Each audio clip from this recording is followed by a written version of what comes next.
Je suis skipper professionnel depuis 3 ans à plein temps. Et j'ai commencé très tôt en optimiste, à l'âge de 7 ans. Allez, j'étais déjà sur l'eau. Et puis j'ai pu arrêter depuis.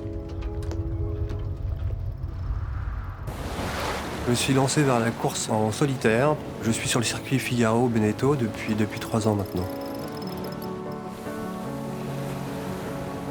Mes plus beaux souvenirs en navigation, c'est lors de victoires dans des compétitions. Alors il y en a eu beaucoup, des victoires complètement différentes, sur des petits parcours, sur des régates plus longues, et puis en solitaire. C'est vrai que les premières victoires, c'est toujours un gros plaisir, hein, puisque il faut faire beaucoup de sacrifices pour faire du solitaire, et c'est une super récompense.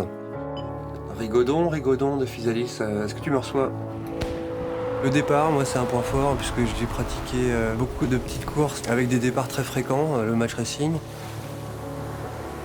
Ça permet d'être devant dès le début. Et finalement, même sur une transatlantique, c'est important de montrer qu'on est présent. Et puis après, mentalement, je pense que j'ai réussi à développer cet aspect mental qui est important. Voilà, cette culture de la gagne et puis cette abnégation pour arriver en tête à l'arrivée. Je veux faire la route du Rhum parce que c'est une course mythique qui a lieu tous les 4 ans, qui part en hiver, au mois de novembre, où on rencontre des conditions très difficiles. Donc physiquement, elle est exigeante. Au niveau de la météo, c'est très exigeant. Puis c'est une course mythique parce qu'il y a eu des marins très prestigieux qui l'ont gagnée auparavant.